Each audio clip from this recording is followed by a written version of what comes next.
Yes, yes it is. Well, that's a bit of a dead giveaway there, isn't it, guys? Let's talk about why you need an iPad as an architect or an architecture student in 2020.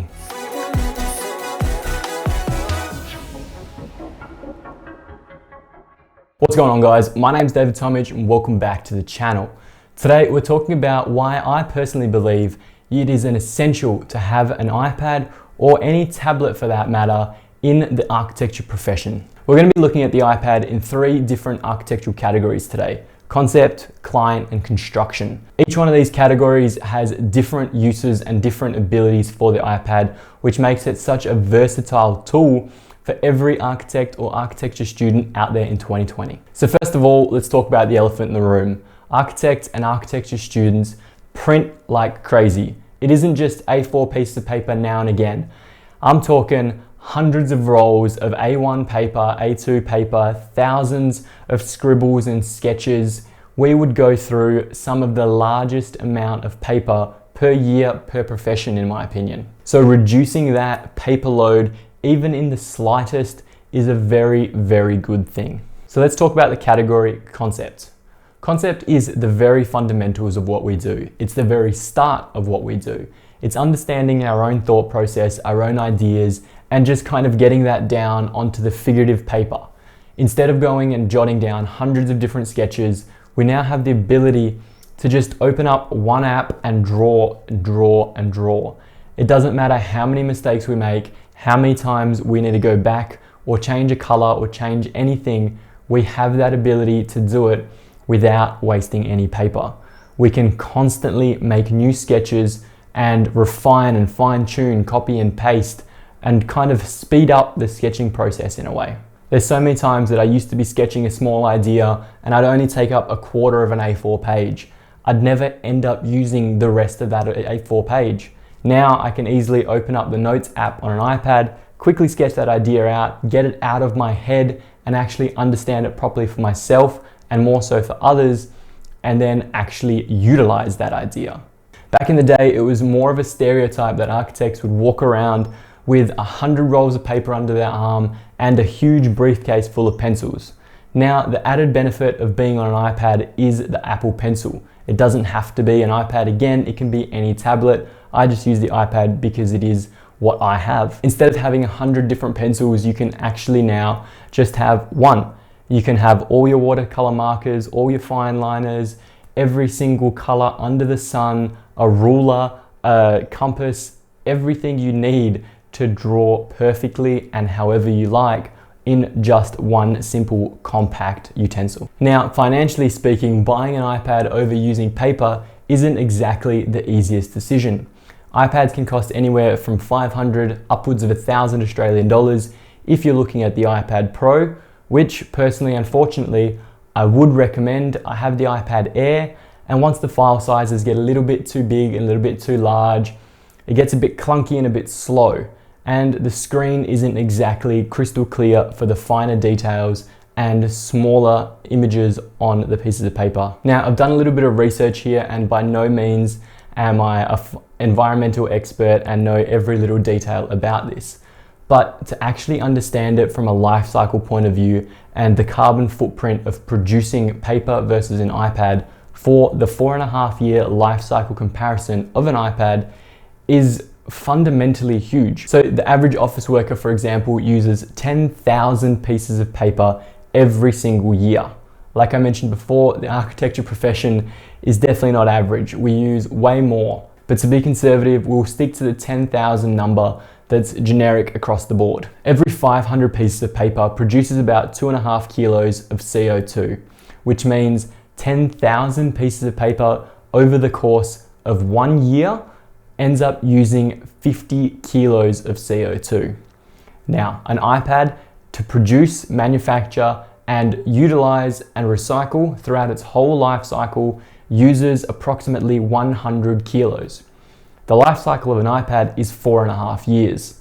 So in 4.5 years, you're using 100 kilos of CO2. With paper, you're using 50 kilos of CO2, or you're producing 50 kilos of CO2, may I correct myself, per year.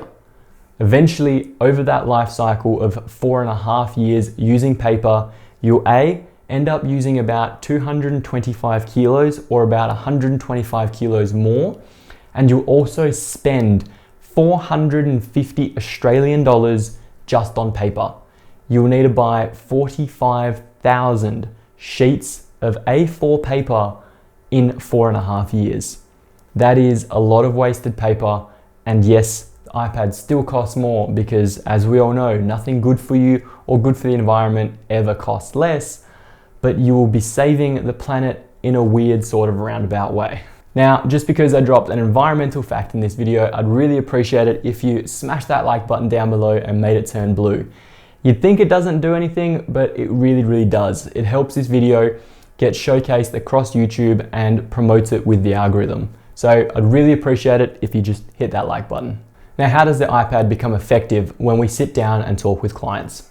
First of all, if you've started using the iPad from day one, before you've even started this project, I'm hoping everything is on the cloud. If it's not on the cloud, get it on the cloud. It's 2020.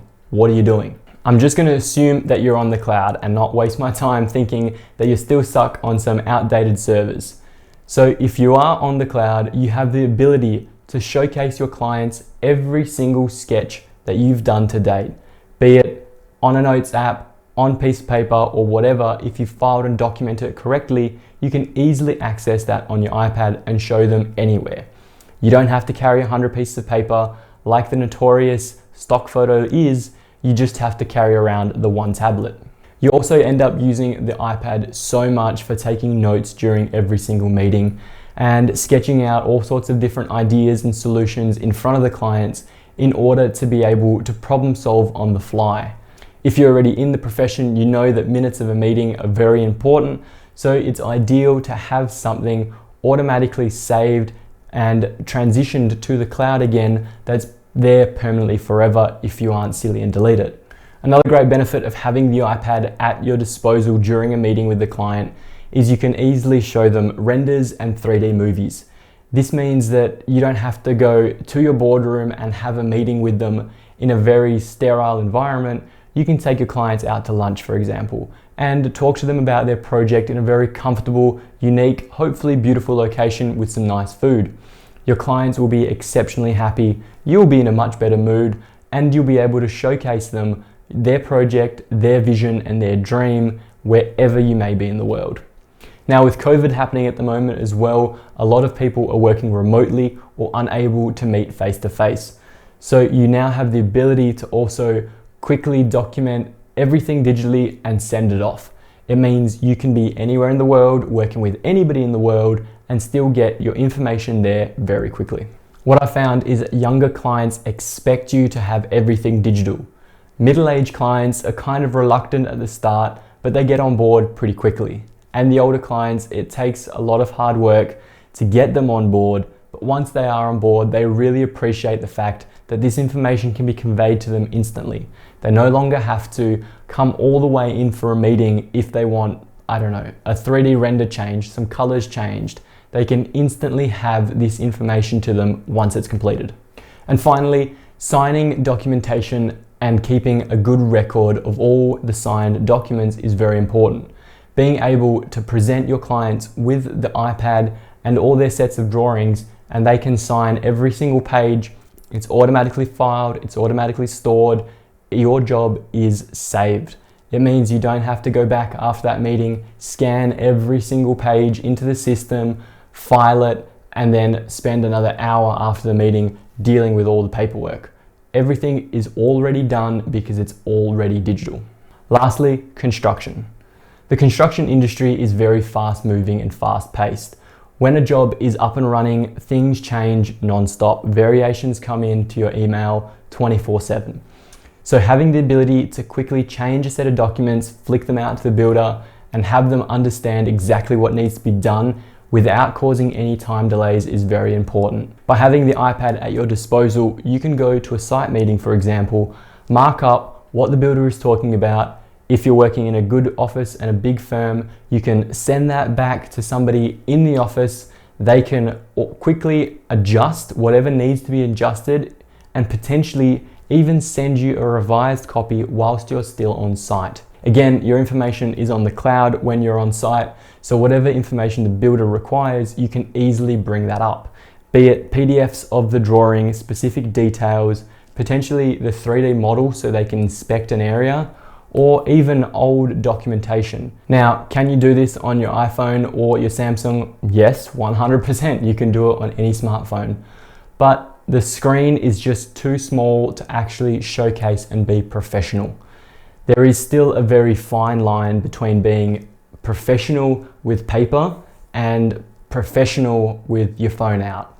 I think having your iPad out, taking notes on a tablet of any sort is widely accepted nowadays, whereas taking notes on your phone and documenting drawing on your phone still isn't there yet, even though the phones are probably a much more powerful and versatile tool. And in addition to all the fun facts of having your notes on a cloud, having the ability to use a pencil, to sign documents, to take all your notes and everything be completely documented, you have full access to your emails with almost a full-size keyboard at your disposal 24/7. Now, I hate to break it to you, if you aren't in the profession yet, you're gonna get hundreds of emails every single day and it never ends. But that's a good thing. It means jobs are coming in and work is happening. What you're gonna have to do is reply to those emails continuously and constantly. So having an iPad and being able to type away quickly to any email is very, very handy. Personally, I hate typing on glass. I do like the feel of a keyboard, but when you have to, it is the best thing to use. Another issue you'll find on site is most of the jobs that I do at least are printed on A1 or A2 paper. If you're on a site and it's a windy or a rainy day and you're holding a big sheet of floppy paper that's just smacking around in the wind, it's gonna tear and be very difficult to use 9 times out of 10. You're either gonna have to be inside or somewhere away from the wind to be able to utilize and actually read this paper. Whereas with at least one of the newer iPads, it's waterproof. You can use it outside. If you want to get a life-proof case, even better. You can do absolutely anything and actually just stand there with a reasonable sized tablet that can document and showcase everything you've drawn and have everybody convey that information. The only fun fact you need to remember is charge your iPad every single night. Don't forget to charge this thing, because unlike paper, it does have a limited battery life. You can't just pull out that paper and discuss it for 48 hours non-stop. You will have to be in some sort of facility where power is accessible to you. Anyway, that's all from me today, guys. Thank you so much for watching the video. I hope you enjoyed it. If you did, make sure you smash that like button just down below, make it turn blue. If you really enjoyed the video and want to see more of my content, make sure you subscribe to the channel. I usually produce a video every Monday, but this week I'm trying to produce 3. So wish me luck and I'll see you next time.